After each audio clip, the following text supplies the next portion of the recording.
Graça e paz, meus queridos irmãos.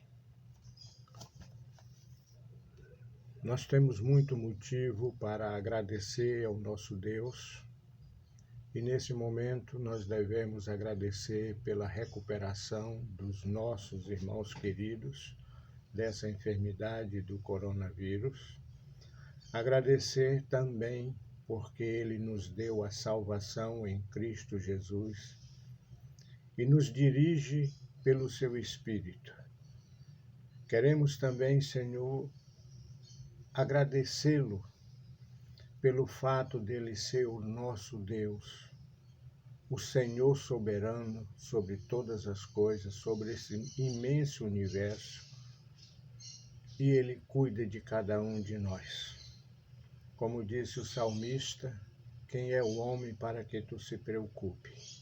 E o Senhor se preocupa com esse ser humano feito do pó da terra, que o quer que ele esteja sempre junto a ele. Por isso, é motivo de agradecermos ao nosso Deus. E eu convido os irmãos nesse momento para abrir as suas Bíblias em Tessalonicenses, capítulo 1, versículo de 1 a 10.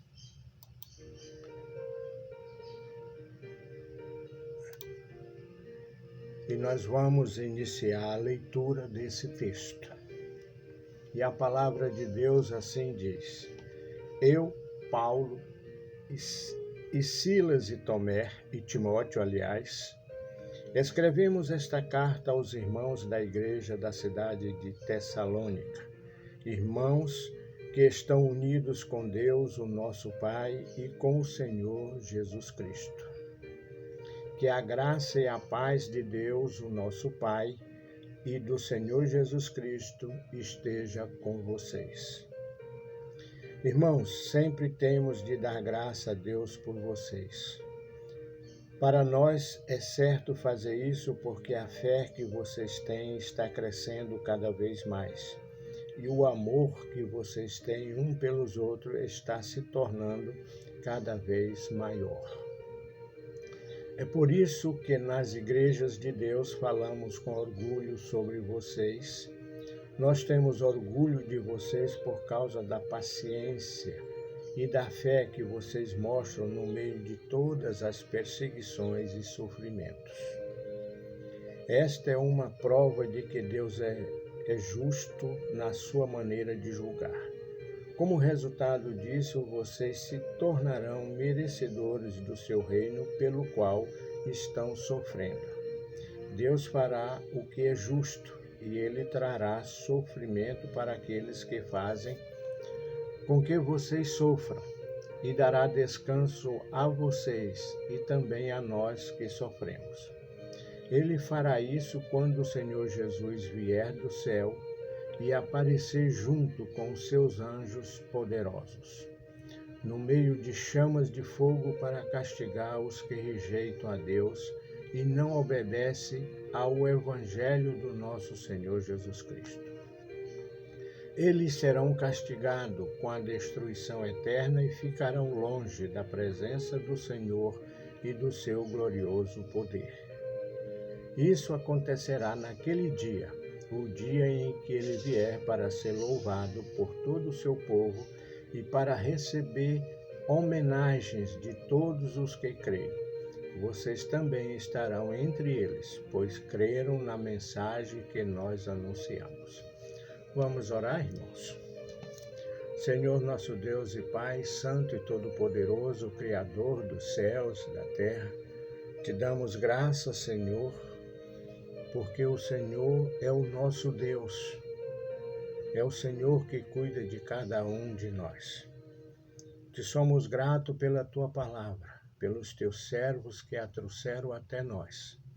E queremos nesse instante, Pai Santo, querido, te rogar pelos nossos irmãos espalhados em toda a face da terra, colocando diante de ti os nossos queridos que estão nos países em que o teu evangelho é considerado inóspito.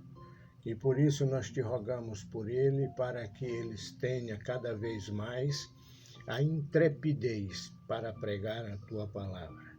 E essa mesma intrepidez nós te pedimos para nós, para que tenhamos a coragem de pregar o teu evangelho a todo momento, a toda hora.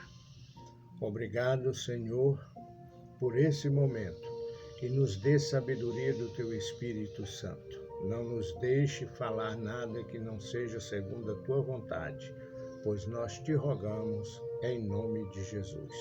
Amém. Meus queridos irmãos, nós falaremos hoje de fé, esperança e amor. Paulo escreveu essa epístola para assegurar aos cristãos tessalonicenses do amor que ele tinha por eles e instruí-lo a respeito da importância de viver para Cristo e entender corretamente as etapas do seu retorno.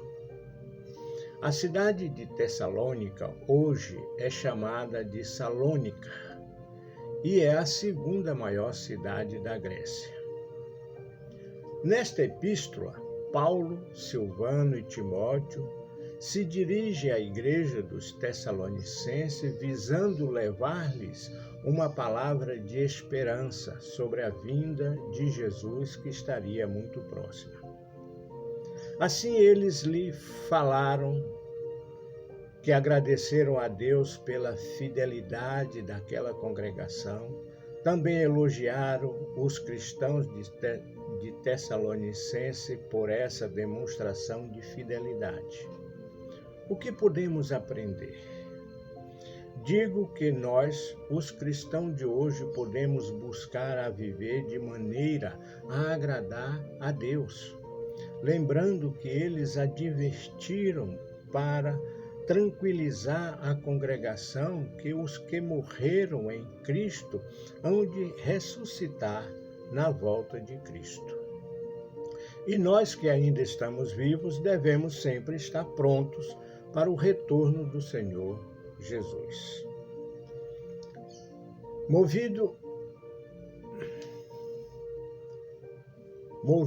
por essa esperança e pelo motivo pelo qual vos convido para meditarmos no tema: fé, esperança e amor. Iniciamos pela saudação dos apóstolos aos irmãos de Tessalonicense.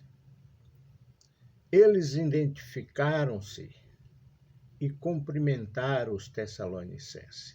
Também foi apresentado um a um e após dirigiram aos irmãos tessalonicenses. Os companheiros do apóstolo foram pessoas muito importantes na pregação do evangelho. Para os que ainda não sabem, o termo Silvano é a forma latina do nome Silas, pelo qual ele às vezes é chamado. Silvano foi um profeta da igreja de Jerusalém, incumbido de acompanhar Paulo e Barnabé até Antioquia, para transmitir a decisão do Concílio de Jerusalém. Atos 15, 22, 27, 32 a 40. Ele foi escolhido por Paulo para ser seu companheiro na segunda viagem missionária, quando o apóstolo dispensou a companhia de Marcos. Timóteo era o filho de pai grego e de uma devota judia cristã. Ainda muito jovem, mas altamente considerado, foi convocado para fazer parte da comitiva do apóstolo Paulo nas suas viagens. A expressão em Deus Pai e no Senhor Jesus Cristo, no versículo 1, aponta para uma intimidade singular entre o Pai e o Filho, e de modo que pode ser dito que a igreja está em ambos, isto é, a igreja está no Pai e no Filho. Como de costume, a saudação deles envolvia a graça e a paz, tanto da parte de Deus como do Senhor Jesus Cristo. Paulo agradeceu a Deus pelos Tessalonicenses porque eles tinham fé e não tinha esquecido os seus ensinamentos do ministério exemplar entre eles.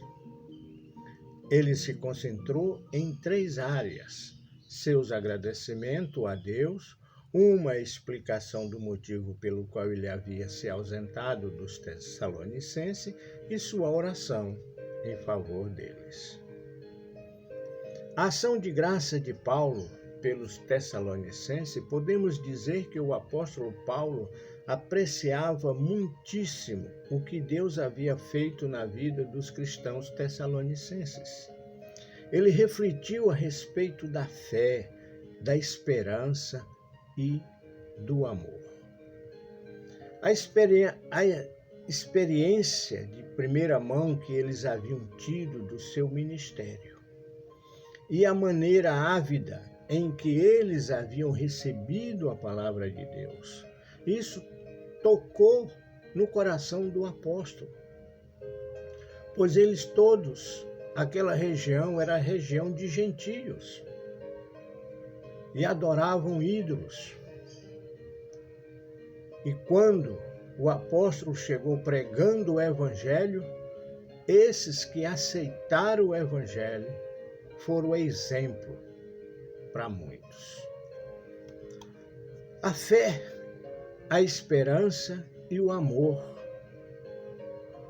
A fé é o instrumento pelo qual uma pessoa é salva e não pode ser definida em termos subjetivos, como um sentimento ou uma determinação otimista. A fé cristã é confiança no Deus eterno e em suas promessas garantidas por Jesus Cristo. A esperança é a âncora da alma que nos dá força e confiança para completar a carreira, para combater o bom combate e suportar as tribulações dessa vida. O amor é a marca indispensável da vida cristã, pois requer dos cristãos a obediência a Deus de todo o coração e a busca incansável do bem ao próximo.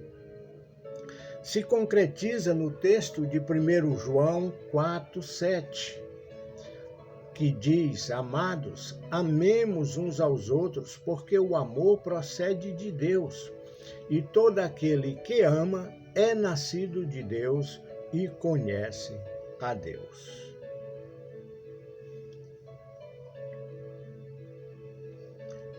Essa é a tríade preferida de Paulo: a fé, a esperança e o amor, manifestada pelos Tessalonicenses, a exemplo do que eles aprenderam com os mestres Paulo, Silas e Timóteo. O apóstolo agradeceu ao Senhor pelos vários aspectos do comportamento exemplar dos Tessalonicenses. Paulo lembrava continuamente deles diante de Deus nas suas orações, o que eles tinham demonstrado, o trabalho que resulta da fé. A fé dos Tessalonicenses é citada e o esforço motivado pelo amor é demonstrado por toda a região da Macedônia e Acaia, além de exemplo comprovado especialmente pela cordialidade com que recebiam os itinerantes. Lembrando que os verdadeiros discípulos repassam tudo o que lhes foram ensinado pelos seus discipuladores e valorizam tudo o que aprenderam e muito mais os que os ensinaram. Os moradores dessas regiões não eram judeus, não tinham nenhum conhecimento do Deus eterno, e sim gentios. A congregação era formada por eles e passaram a fazer tudo o que lhes for ensinado, pregando o evangelho do Senhor Jesus Cristo. Paulo se referiu à esperança dos Tessalonicenses quanto ao retorno do Senhor Jesus, o qual um dia os libertaria de suas preocupações presentes e da ira de Deus que se aproximava.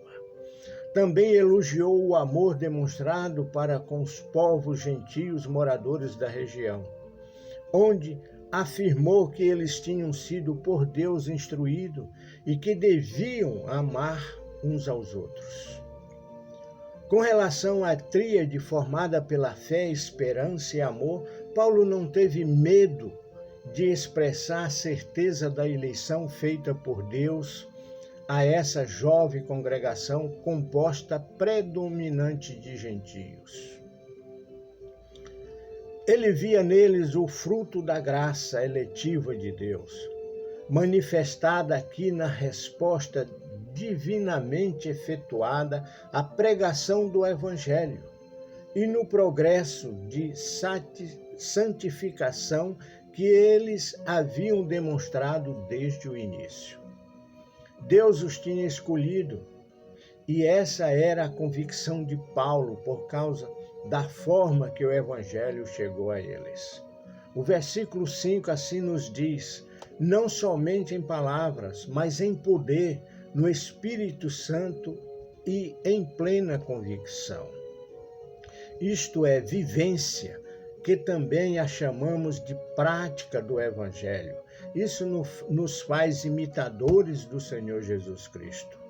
Paulo, Silvano e Timóteo tinham percebido que os cristãos tessalonicenses tinham se tornado imitadores deles e do Senhor, no sentido de que, a despeito da tribulação, recebiam a palavra do Evangelho com alegria que vem somente do Espírito Santo. O Espírito desempenha um papel especialmente notável de sustentar o cristão que sofre perseguição por causa de Cristo.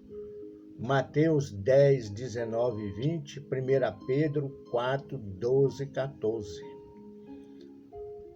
Tão bom foi o desempenho deles que agora Paulo os estava chamando de modelo para os da Macedônia e da Acaia. Paulo estava escrevendo da Acaia depois de haver atravessado a Macedônia e ido através de Atenas a Corinto.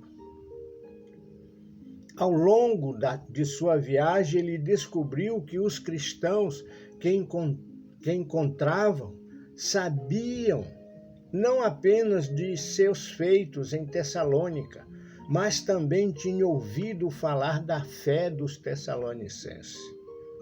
Irmãos, como isso é lindo! Os irmãos têm o propósito de pregar o Evangelho do Senhor Jesus. Em todas as conversas, em todas as rodas, em todos os motivos, Jesus se torna principal para os cristãos. Como o apóstolo descobriu aqui, que na viagem dele, as pessoas que eles encontrava pelo caminho falava daqueles servos lá de Tessalônica que falaram de Jesus para eles e contaram aquilo que Paulo fez naquela região.